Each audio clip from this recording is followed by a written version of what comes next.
Vamos lá, eu vou botar aqui a exibição em tela cheia aqui, tá? Deixa eu ver se eu estou aparecendo aí em tela cheia, porque eu preciso aparecer agora em tela cheia. Não está saindo aí não, em tela cheia não? Mas vamos lá, quem vem aí, ó. Eu vou dizer quem é que vem aí, viu?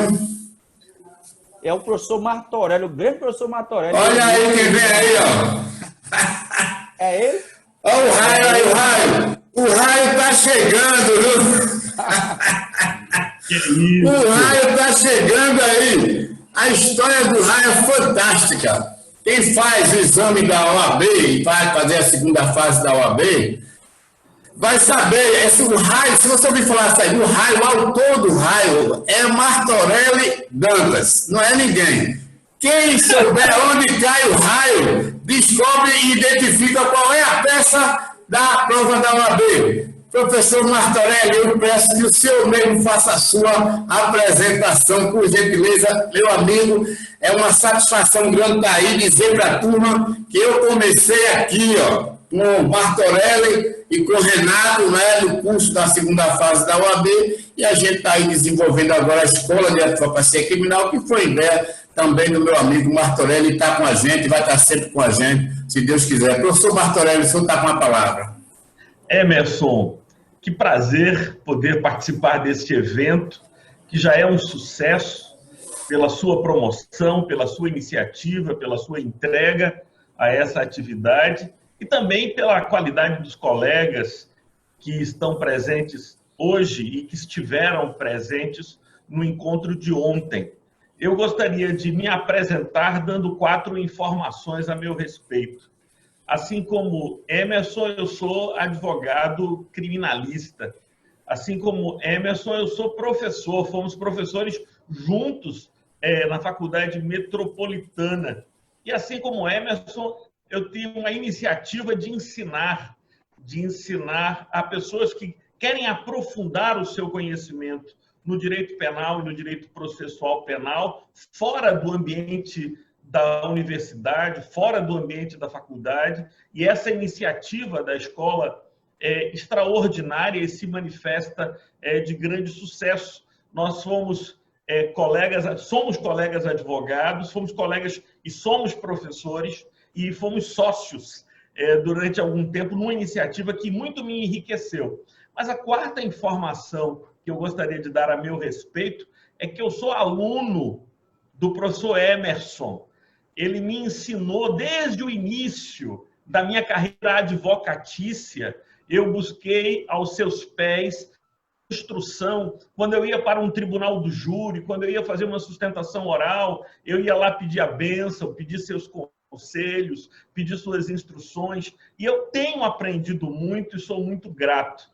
É um prazer ver o professor André Gouveia, outros professores, ex-alunos meus, agora colegas advogados, pessoas que eu tenho a esperança de ter contagiado com o amor pelo direito penal e pelo direito processual penal. Então, agradeço de modo penhorado o seu convite, meu amigo Emerson Leônidas, para estar aqui e conversar brevemente sobre um tema que me parece oportuno, que me parece relevante, que é a questão do contraditório nas medidas cautelares. Como é ser disso, todos nós sabemos, o Instituto do Contraditório, o princípio do contraditório, é fundamental ao processo e se manifesta e deve se manifestar em todas as fases do processo. Eu poderia dizer que, se fôssemos fazer um conceito de contraditório, dizer que contraditório é a oportunidade concedida a uma das partes para contestar, impugnar, contrariar ou fornecer uma versão própria acerca de alguma alegação ou atividade contrária a seu interesse. É assim que Guilherme Nutt conceitua o contraditório. E é importante que lembremos que o contraditório não é apenas deixar a outra parte falar. Essa, para mim, é uma das grandes preocupações, professor André, professor Eloy, é uma das grandes angústias, porque a impressão que eu tenho, muitas vezes, e sobretudo quando estamos em alegações finais, é que as partes têm a oportunidade de falar. mas não de serem ouvidas. Porque uma coisa é poder falar, outra coisa bem diferente é ser ouvido. Ou seja, para que o contraditório seja efetivo, para que o contraditório tenha um caráter substancial, para utilizar essa linguagem que foi trazida pelo Código de Processo Civil, para que o contraditório seja substancial, é preciso não apenas que o juiz oportunize a parte contrária, a oportunidade, a possibilidade de se manifestar. Mas quantas vezes, professor Emerson, nós já não vimos sentenças sendo juntadas minutos depois das alegações finais da defesa? Então, alegações finais por memoriais, a gente faz a juntada das alegações finais, particularmente na Justiça Federal, onde isso é possível fazer eletronicamente, e, em seguida, minutos depois, acontece a juntada da sentença, o que explicita, o que deixa efetivo que houve a possibilidade da manifestação da parte, mas o contraditório, para que ele possa ser substancial, ele deve ser a oportunidade de falar, mas também a oportunidade de ser ouvido por aquele que há de decidir. E poderíamos falar de contraditório dos fatos, ou seja, quando, por exemplo, o réu é citado para apresentar a sua resposta à acusação, esta é uma oportunidade para contrariar aquelas alegações, aquelas narrativas do comportamento atribuídas ao réu. Então, a resposta à acusação oferece esse momento. Durante a audiência de instrução e julgamento, na colheita das testemunhas, né, dos testemunhos, é possível e é necessário que se oportunize as perguntas para que as provas, como diz o Código de Processo Penal, sejam colhidas em contraditório judicial, para que o juiz possa, então, reconhecer nessas provas validadas pelo contraditório um peso maior do que as provas eventualmente produzidas lá na fase do inquérito policial. Então, nós teríamos o conceito de contraditório. O contraditório está consagrado no artigo 5º da Constituição Federal, no inciso 55, cuja dicção é a seguinte: aos litigantes em processo judicial ou administrativo e aos acusados em geral são assegurados o contraditório e a ampla defesa com os meios e recursos a ela inerentes. Contudo, o que nos chama aqui é a novidade trazida pela Lei 13.964 de 2019 a respeito das medidas cautelares. As medidas cautelares, e há muito ainda no processo penal que precisa ser expurgado do seu caráter inquisitorial. Ainda sofremos muitos elementos, uma excessiva possibilidade de ação de ofício do juiz. Contudo, aqui para louvar o legislador neste particular, muito embora nós reconheçamos simultaneamente que ele deixou de tocar em pontos importantíssimos, porque há determinados textos que eu leio, professor Emerson, para os meus alunos em sala de aula, e é quase que com o coração partido, com constrangimento, professor André. Eu preciso dizer aos alunos que, conquanto o titular da ação penal pública é o Ministério Público, e o Ministério Público tenha se manifestado pela absolvição do réu, o Código de Processo Penal permite que o juiz condene e entenda de modo diferente. Isso me parece de uma heresia, isso me parece de um absurdo insuportável, mas que efetivamente está lá. Contudo, é preciso reconhecer que estamos fazendo avanços, e um desses avanços se manifesta nas medidas cautelares. Ora, a mais dolorosa das medidas cautelares é a prisão, seja a prisão preventiva, seja a prisão temporária. A prisão preventiva, ela não podia, já desde sempre, ser decretada de ofício pelo juiz durante a fase do inquérito policial. Então, nem a prisão temporária, nem a prisão preventiva poderia ser decretada de ofício, mas o nosso código previa a possibilidade de, durante a ação penal, ou seja, depois de recebida a denúncia, e o juiz fazê-lo. E é nesse sentido que nós temos um avanço significativo. Chamo a atenção para o texto do artigo 282, que tem essa redação trazida pela novel lei, particularmente no seu parágrafo 2º, em que se lê: as medidas cautelares serão decretadas pelo juiz a requerimento das partes. O professor Emerson Leônidas lidou durante mais de 40 anos com o texto. As medidas cautelares, na verdade, é introduzido em 2011, as medidas cautelares serão decretadas pelo juiz, de ofício ou a requerimento das partes. Ora, é algo a ser celebrado pela advocacia, não por causa dos interesses do réu, mas por causa dos interesses de toda a sociedade. Que nós tenhamos um processo menos inquisitorial e mais acusatório, em que o juiz se coloque, de fato, em seu lugar, de decidir quem representa o Estado na busca da promoção da justiça, condenando efetivamente aquele que cometeu o delito, é o Ministério Público.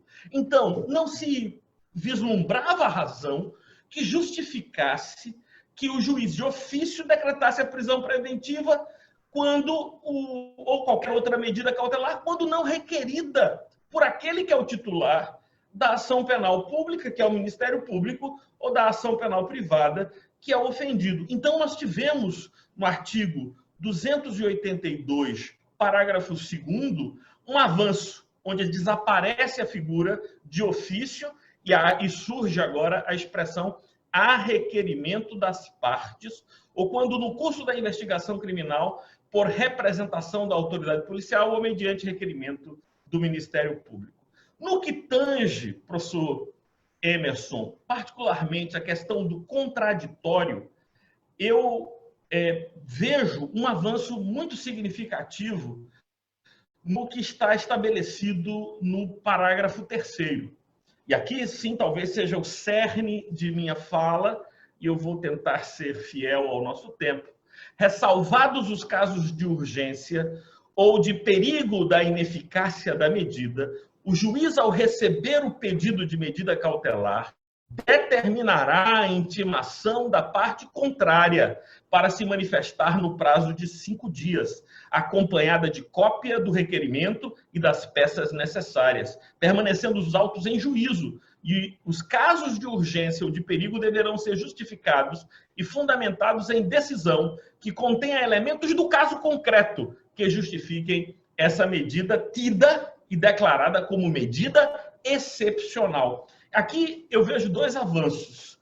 Em primeiro lugar, se colocou como regra a necessidade de que a parte contrária se manifeste sobre o pedido de decretação de medida cautelar. Obviamente, dado o contexto, essa parte contrária é a defesa. A defesa, nesse contexto, porque quem reclamou a decretação, em tese, é o autor, não é? O Ministério Público ou o representante, né, do ofendido.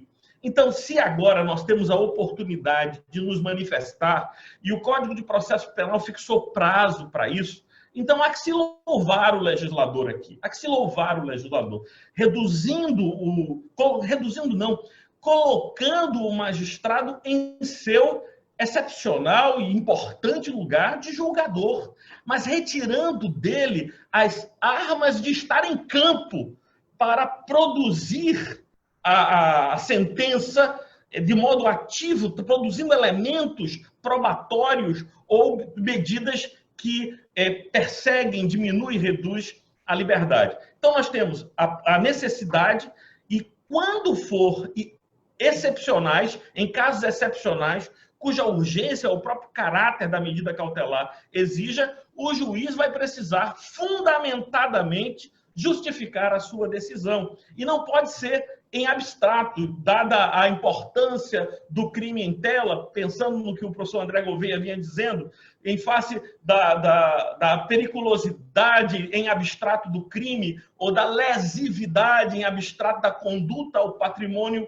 público, alguma coisa assim, não. É preciso que a justificativa e a fundamentação para aquela decisão se dê levando em consideração os fatos concretos que estão ali apresentados. Então, eu vejo aqui um avanço importante, porque agora nós temos não apenas a impossibilidade, o que dá um caráter mais acusatório ao processo do juiz de ofício determinar, mas quando a parte requerer a decretação de alguma medida cautelar, agora caberá ao juiz chamar a outra parte para que se manifeste. E aí eu renovo a minha fala, professor Emerson, no sentido de que é importante que haja a possibilidade de falar, mas é também necessário que se oportunize ouvir.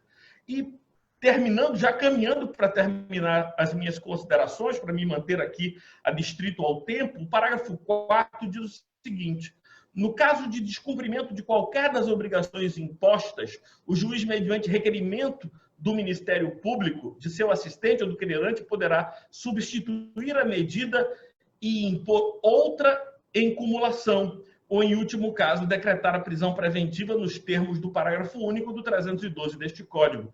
O que é relevante também é que mesmo esta decretação não será de ofício, será requerimento, ou seja, o réu descumpriu a obrigação.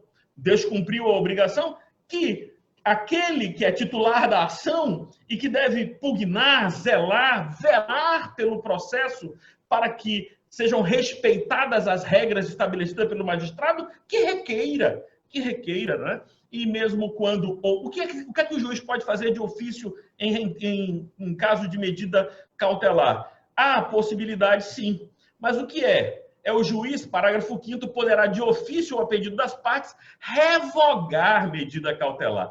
Aí não há nenhum problema, porque não se trata de estabelecer medida cautelar, mas de revogar, ou seja, uma decisão mais favorável ao réu ou substituí-la.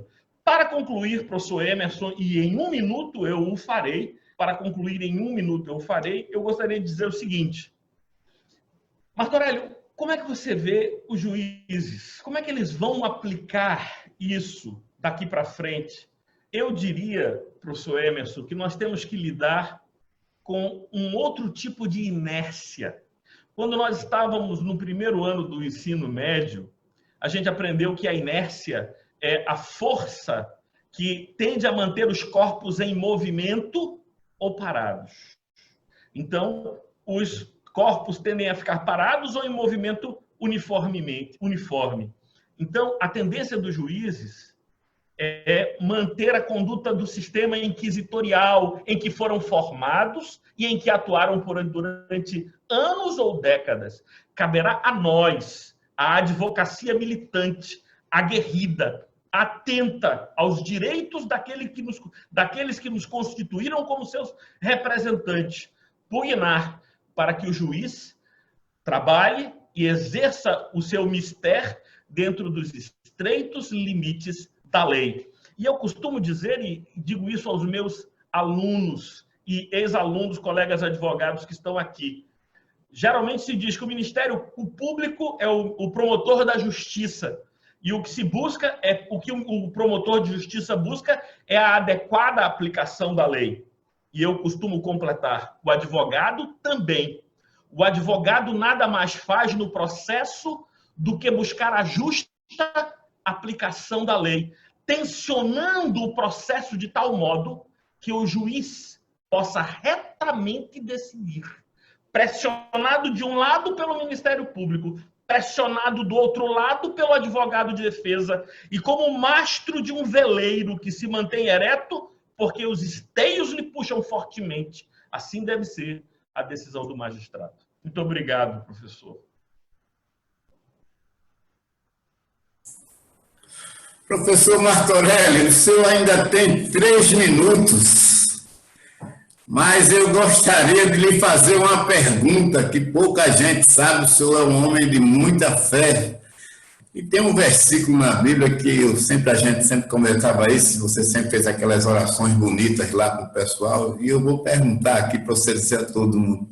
O que é a fé, professor Martorelli?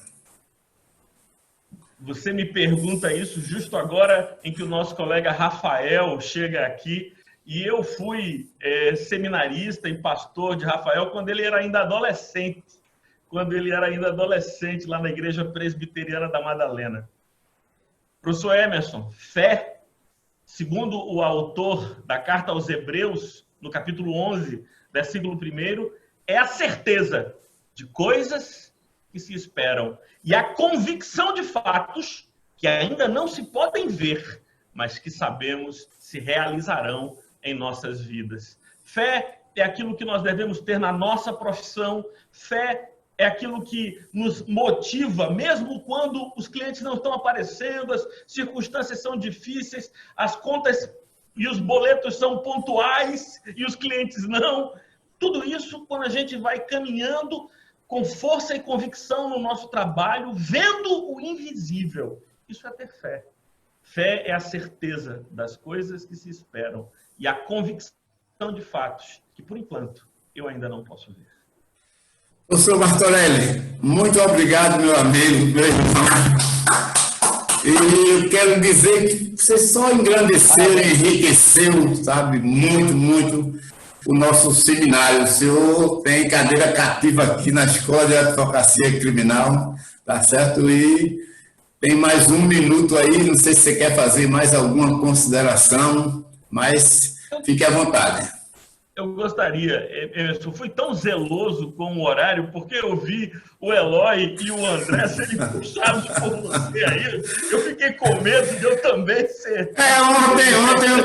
Ontem o professor Toron, né, o doutor Toron, ele pediu assim, olha, eu vou pedir um tempo a mais, e a gente teve que conceder um tempo a mais, e agora tem que conceder realmente um tempo a mais, você já foi, o tempo a menos aí também não vou suprimir. Depois eu vou explicar por que é que eu deixei Marcelo Gieto lá no final. Tem 2 fundamentos para deixar Marcelo no final do seminário, viu? Não, eu só queria, Emerson, dizer 2 coisas a todos os que estão aqui.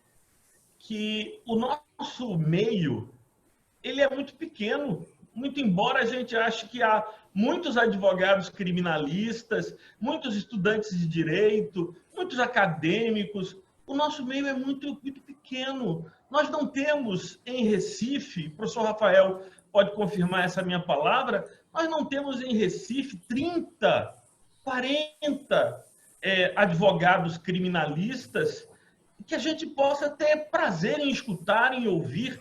E você, Emerson, teve a capacidade, a iniciativa de juntar muitos destes, e não apenas de Recife, mas de todo o Brasil. Então, é preciso reconhecer o seu mérito em juntar essas pessoas. E quando eu digo que o universo de advogados criminalistas, aparentemente grande, mas que não é tão grande, por exemplo, nós estamos aqui e eu estou reencontrando um monte de gente, porque o universo não é tão grande assim, o universo de nossa atividade não é tão grande assim. Isso faz com que eu possa trazer como alerta aos meus colegas advogados e ex-alunos da importância de exercermos a nossa atividade profissional com denodo, seriedade e ética.